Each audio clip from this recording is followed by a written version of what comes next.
Friends, स्वागत है आप सबका आपके अपने यूट्यूब चैनल इज़मा इन्वेस्टमेंट में। वोडाफोन या कहीं वीआई का शेयर ज़बरदस्त न्यूज़ फ्लो में बना हुआ है। कल कंपनी ने अपनी ब्रांड की रीब्रांडिंग करी है वीआई के नाम से। फ्रेंड्स, स्टॉक ने पिछले कुछ ट्रेडिंग सेशन में ज़बरदस्त स्पर्ट दिखाया है। जिस तरह के डेवलपमेंट्स इस कंपनी में हो रहे हैं वो काफ़ी ज़्यादा पॉजिटिव हैं स्टॉक के लिए। आज की इस वीडियो में हम आपको बताने वाले हैं कि इस स्टॉक का लॉन्ग टर्म और शॉर्ट टर्म टारगेट क्या हो सकता है। मान के चलिए स्टॉक यहाँ से भी डबल हो सकता है।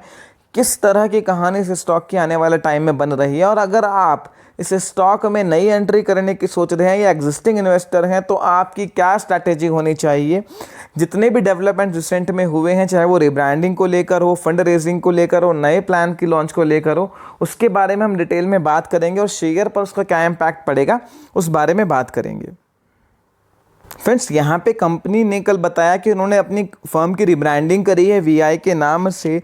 रिब्रांडिंग के पीछे इनका जो मोटिव है वो एक फ्रेश स्टार्ट का है, ताकि जो है टेलीकॉम सेक्टर में अपने आप को वेल प्लेस कर सकें और अपने जो कॉम्पिटिटर हैं जियो और एयरटेल उनसे अच्छे से कम्पीट कर सके और अपना मार्केट शेयर कैप्चर कर सके। क्योंकि हमने देखा है पिछले कुछ क्वार्टर्स में कंपनी का मार्केट शेयर बहुत ज़बरदस्त तरीके से गिरा है। यहाँ पर फ्रेंड्स 25,000 करोड़ के फंड रेजिंग को लेकर ऑलरेडी जो है बोर्ड ने अप्रूवल दिया है, जिसके बारे में हमने पिछली वीडियो में बात भी की थी।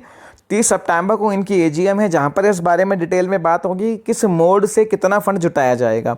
यहां पर जो फ्रेंड्स बिग टेक अवेज है, जो कल की मीडिया ब्रीफिंग हुई है, वहां पर कंपनी ने ये बात बोली है कि it's a time for a fresh start, और हम जो है आने वाले टाइम में फोकस करेंगे कि हमारा जो नेटवर्क क्वालिटी है वो ज़्यादा से ज़्यादा इंप्रूव हो और हम कस्टमर को एक सीमलेस एक्सपीरियंस दे सकें। यहाँ पर फ्रेंड्स टेलीकॉम सेक्टर में सुनील भारती जी ने भी बात की थी, कल वोडाफोन आइडिया ने भी ये बात करी है कि टैरिफ हाइक होना बहुत ज़रूरी है। जब तक सब्सटैंशियल टैरिफ हाइक नहीं होगा, एआरपी शॉर्ट टर्म में 200 रुपये और लॉन्ग टर्म में 300 रुपये तक नहीं जाएगा, तब तक इस सेक्टर को जो है अच्छे से सर्वाइव करना, स्टेबल होना, प्रॉफिट जनरेट नहीं कर पाएगा।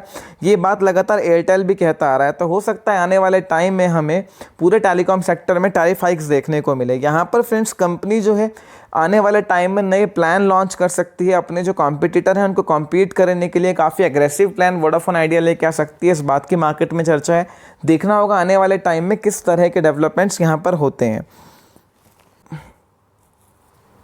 कंपनी ने कल मंडे ये बात भी बोली है कि ये शेयर होल्डर्स का अप्रूवल लेंगे आने वाले टाइम में बोरोइंग लिमिट को 1 लाख करोड़ तक रेज करने के लिए।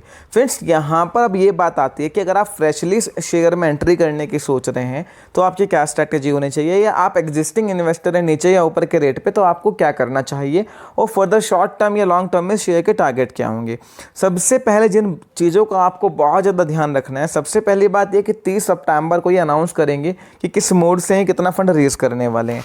तब तक ये स्टॉक मान के चलिए एक रेंज में ही रहने वाला है। नीचे की तरफ जो 9 से 10 रुपये बन चुकी है, ऊपर 12.5-13 रुपये के आसपास। कोई बड़ा मूवमेंट इसमें तब भी आएगा कि इन बिटवीन अगर ये न्यूज़ आ जाए कि कोई बड़ा इन्वेस्टर वोडाफोन आइडिया में इन्वेस्ट कर रहा है, तो उस न्यूज़ पे तो ये बहुत तेज़ी से चल सकता है, वरना ये रेंज में रहने वाला है। यहाँ पर मार्केट क्या देखने वाली है कि किस मोड में ये फंड रेज करेंगे। जितना ज़्यादा फंड ये इक्विटी से रेज करते हैं उतना ही कंपनी के लिए पॉजिटिव है। अगर किसी डेट इंस्ट्रूमेंट एनसीडी से ये फंड रेज करते हैं फ्रेंड्स, तो वहाँ पर इनको कूपन रेट बहुत हाई रखना पड़ेगा, तभी सब्सक्रिप्शन आएगा। दूसरी बात ये कि अगर कूपन रेट हाई रखते हैं, हाई इंटरेस्ट रेट के बॉन्ड्स इशू करते हैं, एनसीडीज इशू करते हैं, तो वहाँ पर आने वाले टाइम में इंटरेस्ट बर्डन पड़ेगा। ऑलरेडी कंपनी पर बहुत डेट है, तो बैलेंस शीट की क्वालिटी तो ख़राब होगी, मार्जिन्स भी श्रिंक होंगी। फ्रेंड्स, इक्विटी में भी अगर कोई बड़ा इन्वेस्टर इनको मिलता है, 2-3 बड़े इन्वेस्टर्स आते हैं, बड़ी स्टेक खरीदते हैं, तो वो बहुत पॉजिटिव है। अगर बड़ी इक्विटी एफपीओ के थ्रू डाइल्यूट करते हैं तो वहाँ पर इशू प्राइस बहुत नीचे का रखना पड़ेगा, क्योंकि तभी सब्सक्रिप्शन आएगा। अब यहाँ पर आपको 2 चीज़ें बहुत अच्छे से ध्यान रखनी है कि अगर आप इस स्टॉक में फ्रेश एंट्री करने की सोच रहे हैं तो करंट सीएमपी पे मत खरीदें। 11.5 रुपये के आसपास का रेट चल रहा है। स्टॉक आपको 10 रुपये, 9.5 रुपये के आसपास मिले, वहाँ पर छोटे छोटे क्वांटिटी में एंटर करें, गिरे तो और एंट्री करें।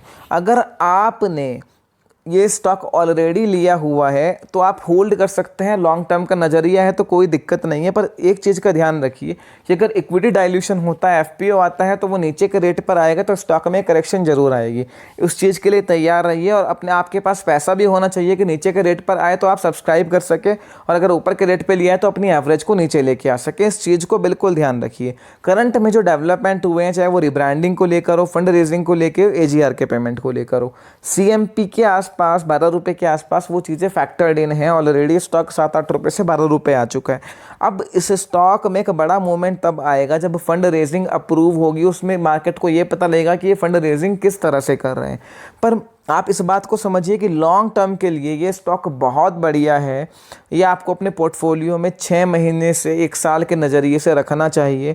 मोटा मोटा मान के चलिए कि जिस तरह के डेवलपमेंट्स हुए हैं और जिस तरह की ये कंपनी बन रही है, अभी भी थ्रो अवे वैल्यूएशंस पर ट्रेड कर रही है जियो और एयरटेल के मुकाबले में, ये स्टॉक अगले 1 साल में 30-35 रुपये का रिटर्न आपको आराम से दे सकता है। 30-35 रुपये का टारगेट जो परसेंटेज के हिसाब से 100% से भी ज़्यादा बैठता है, आराम से दे सकता है।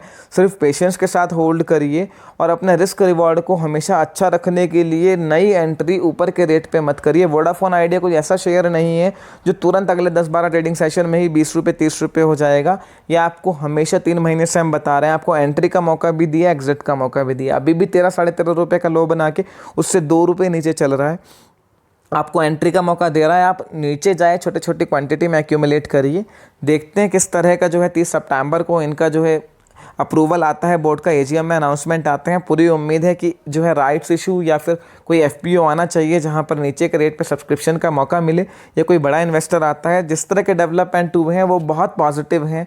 वोडाफोन आइडिया में तो आपको पेशेंस के साथ, शांति के साथ अगले 6 महीने तक बैठना चाहिए और मान के चलिए काफ़ी अच्छा रिटर्न आपको इस शेयर में मिलेगा। फ्रेंड्स, फर्दर आपकी कोई भी क्वेरी हो, just feel free to ask me in the comment section.